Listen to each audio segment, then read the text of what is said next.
I'm going to talk to you about our family's experiences trying to access and navigate the healthcare system. This will enable you to understand the lived experiences not just of our family, but many deaf families across the UK. But first of all, I want to talk to you about my dad and who he was as a person.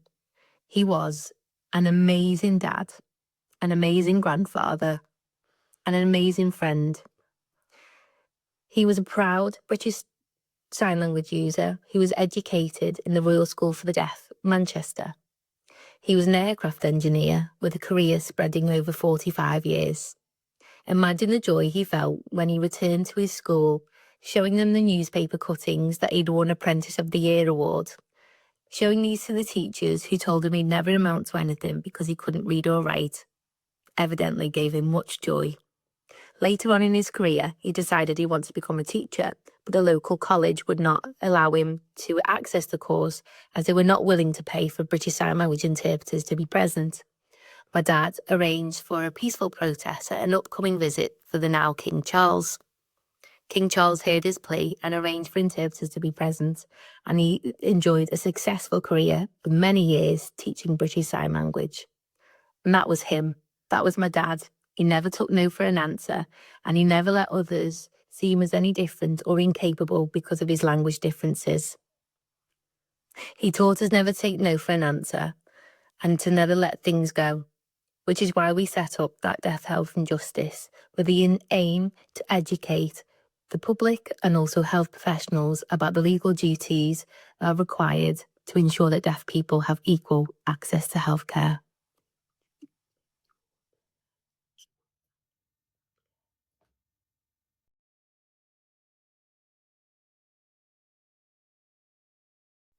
So I'm going to move on and talk about my dad's journey and how his cancer was actually diagnosed. So he'd been experiencing floaters in his vision since early 2022. He said they were just annoying him. He didn't know what they were, so he decided to go along to a high street optician's. He went in and tried to explain about his symptoms, and they couldn't understand him. So he asked for an appointment with an interpreter to be present, and they said no, they wouldn't book an interpreter. So he left that interaction feeling it wasn't right. So asked for a deaf advocate to call them and reinforce the need for an interpreter. Again, they said they would not provide an interpreter. So he attended the appointments without any communication provision. And again, they could not understand him when he was trying to explain that he had these floaters in his vision. Instead, they decided to sell him a pair of glasses, a new pair of glasses based on his previous prescription, without checking his eyes. And this meant there was a missed opportunity to diagnose his cancer early. My dad continued to have these symptoms. They were annoying him. And we were just talking about it one day, and I said, like, look, I think we need to go and see a GP or something. So we decided to go along to the surgery, and we approached the receptionist desk and we asked for them to book an appointment with a GP, with an interpreter, and they said, no, you've got to wait for 2 weeks for us to get an interpreter in place. And we queried this and said, can you not even try for tomorrow or the following day? And they said, no, you've got to wait for 2 weeks. And we left feeling really frustrated. And the next morning, I just had this gut feeling that something wasn't right. So we decided that I would call the surgery again, and we got a telephone consultation straight away. And this is another sign, evidence of deaf health inequalities. There's no provision for deaf people to make contact with their GP at the same day. So did the phone call on his behalf, and the GP said, yeah, you need to go and see an optician's, go to this designated one. And I asked if an interpreter would be present, and they said no. So I relayed this information to my dad, and we went along to this optician's. I had to book a day off work. And once we got there, the optician looked in his eyes and straight away said, this is quite serious. You've got a detached retina. And it's serious because the longer that retina is left detached, the more sight loss will occur, and it can be irreparable. So you need to pack a bag, you need to go along to the hospital, and they will operate today. So make sure you're prepared. And we left feeling quite concerned. We went to the hospital. They were expecting us, but they did not book an interpreter. And we were there all day. It was quite intensive because there was a number of tests that had to be performed. And at the end of that day, the consultant said to my dad, yeah, the diagnosis is correct. You do have detached retina, but I'm unable to operate here. I'm going to have to send you to another specialist hospital. And we were perplexed by that. We thought, okay. And he followed it up with, just wait, you'll receive a letter. So we went home and we waited and we waited and we waited nearly 2 weeks and didn't receive a letter. So I went back into that department and approached the receptionist, who luckily recognised me And I said we haven't received any information, and they were able to give us the time and date of that appointment. But again, this is just evidence of health inequalities, because hearing people can obviously make telephone calls or approach a desk, but there's no provision for deaf people to get information about their health issues. My father felt that he had no autonomy, and he just didn't like it because he had to rely on other people, which he did not feel was fair. Whilst we were waiting for this appointment to come through, I got a phone call one morning, a video call from my dad, in an absolute state of panic because he woke up completely blind in the eye. And I agreed I'd go pick him up and drive him to a specialist hospital over in Liverpool. We got there, and again, they would not make an interpreter available for us. So at a time, it was really difficult. I was very heavily pregnant. I was really near my due date. We spent all day there again. And again, there was lots of intensive testing for over 8 hours. At the end of that day, 2 doctors approached us and said to me, "Can you tell your dad that he's got cancer in his eye?" And I was like, "What?" And they were like, "Yes, he's got cancer. He's going to receive a letter, and we need to come back into hospital." And they just bombarded me with information. I was in a state of shock. I was really emotional, and I had to tell dad all that information. He, in turn, was also in shock, and we left that day just in turmoil. But he was really upset because he didn't feel it was right that I had to relay that information whilst heavily pregnant. And I said, "I know, but it is what it is. They know you're deaf, so when they bring you back in, surely they'll have an interpreter present." So that's how he was diagnosed. I'm going to move on and talk about his treatment next.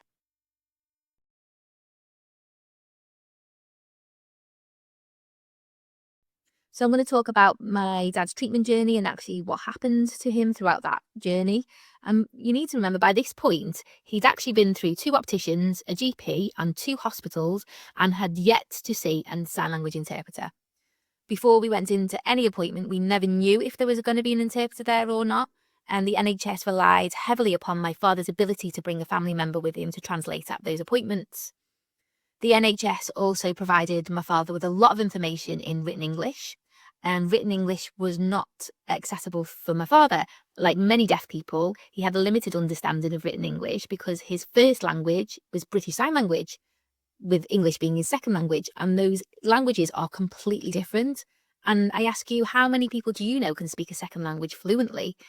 Not many, but yet we expect deaf people to do this, and they can't even hear the language. Dad received a pack in the post, which was from the hospital, and it was over 100 pages long. And within that, it talked about his treatment options. Again, the NHS was relying upon a deaf person's ability to bring a family member with them to translate. So I translated about all these treatment options in entirety, but got to the last one, which I felt quite emotional about. I said, "Oh, it's talking about taking your eye out, but that's not going to happen." And I didn't translate that part. When we got to the hospital, they informed Dad that they needed to take his eye out, and he was in complete shock. He wasn't prepared, and neither were we, and that was my fault because I'd influenced and had a bias on that translation. When the time came for the operation, we knew that without intervention, the spoken language agency would not provide an interpreter. They'd been really poor at providing interpreters, and we knew it wouldn't happen. And we had those conversations with the hospital and said, "I'm heavily pregnant, I'm due this week or next week. You have to make arrangements to get an interpreter here because I cannot do it." They ummed and ahed and said they would try to sort it out, but we knew without intervention it wouldn't happen if it was left to the spoken language agency to do it themselves. I contacted a number of interpreting networks, explained the situation, and said, "Please, can somebody cover this?" And when the spoken language agency asked, "Can you say that you're available?" Luckily, they did this. They switched jobs between them, and they covered that. My son was actually born the day before my father had his eye out, and that time was so difficult. My dad felt really isolated in hospital. He was confused. He was disorientated. He just wanted to go home. So we arranged for him to go home early. Through the healing time, he should have had access to a specialist A&E.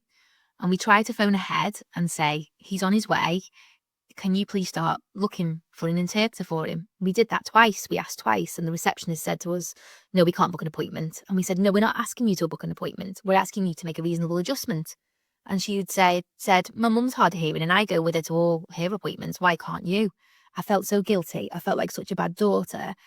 And yet at that point, I'd also had to leave my newborn son a number of times because the NHS did not fulfill their legal duties. After my dad's operation to remove his eye, we received some really bad news, and that was that they'd done a biopsy of the cancer and they found it to be very aggressive, which meant that if they hadn't caught it early enough, it would spread. All we could think about was all those delays. There was a delay at each part of his journey, and even the operation itself had to be delayed by a week to get interpreters present. So staff within those different parts of the journey might think it was only a small delay on their behalf, but actually when you combine those delays, it was actually massive, and that massively affected my dad's outcomes.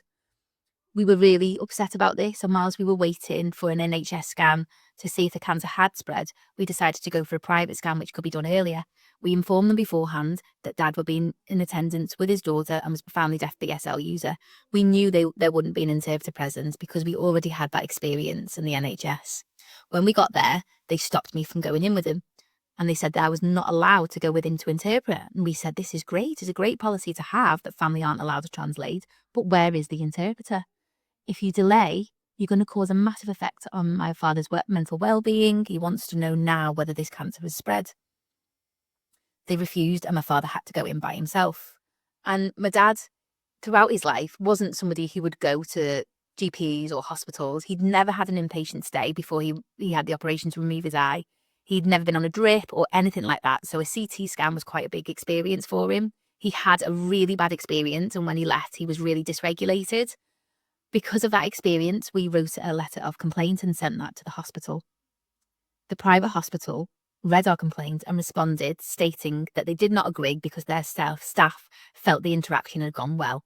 We couldn't understand how they would think that, but we gave up because at the time we were fighting so many different battles for access. And I'll give you more examples of those. The DVLA mandated my dad to go for a sight test for his new medical driving licence. We said, yeah, okay, we'll go. Can you provide a sign language interpreter? And the DVLA stated that they would not. So we went to the high street opticians who had been paid and are contracted to do those tests. They also refused. That was one of many, many battles we had during that time. When a hearing person knows that their life is ending, they have an opportunity to prepare for their death. But deaf families don't have that. Even the government website, the .gov website, where you go for information about such things, isn't translated. It's not accessible for deaf people. Throughout Dad's treatment, interpreting was haphazard, and at the end, it did improve. It did get better because a specialist deaf agency took over local contracts from the spoken language agency. We were so relieved when this happened, and the interpreter provision got so much better. But that spoken language agency, unfortunately, still had a contract with our local hospital, and my dad had to have an inpatient stay there. When we got there, we asked them to provide interpreters, and they refused. They stated that the hospital had to contact them, even though they knew we were there. They refused to make contact with the hospital themselves to start the booking process. They asked me to teach staff how to book an interpreter, and I did not feel this was appropriate because my dad was nearing the end of his life. Throughout my father's stay, they continued to refuse to provide interpreters, and we just put up with it and got through it. Towards the end of my dad's life, you could see he just gave up. He disengaged with his care. He felt like he had no autonomy, he had no privacy. And of course, when myself and my sister were struggling with the dynamics, we were the people relaying the information. We had our own information, our own opinions, but Dad had his own rights, his own opinions, and his voice wasn't heard. It was a really difficult situation to be in, and I became the face of the NHS, the face of the bad news. And I felt like cancer stole his life, but the NHS and their failures to meet his communication needs stole the time that we had left together. And I never got that opportunity to say goodbye properly. And that is why that Deaf Health Injustice was set up with the aim to inform health professionals and the public and the deaf community about their legal rights.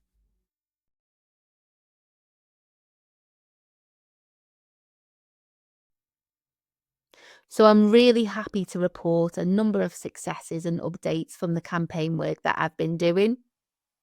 Firstly, Specsavers have agreed to implement a national contract to provide communication support professionals for their deaf customers, as have Vision Express.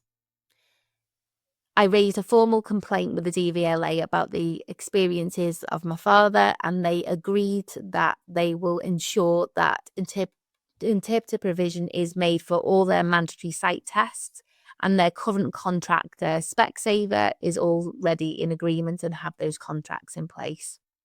My local hospital has ended their contract with the Spoken Language Agency and now contract to a specialist deaf agency. My father's story contributed towards a report which was compiled by the Royal National Institute for Deaf People and Sign Health Deaf Charity, and this report was sent to government to lobby them for change. The Sick of It report was picked up by a number of mainstream media outlets, and I have participated in interviews and documentaries such as the BBC See Here documentary, BBC Morning News Live interview, Morning Live programme, LBC Radio, Granada Reports news outlet, ITV News Wales, and also has been picked up by a number of newspapers and media outlets such as Yahoo News, Daily Mail, and other outlets. So the campaign so far has been really successful. I'm really glad we've managed to influence a lot of changes. I'm still working and I'm still trying to influence recommendations and influence change in the NHS, and hopefully can influence positive outcomes for deaf people's lives.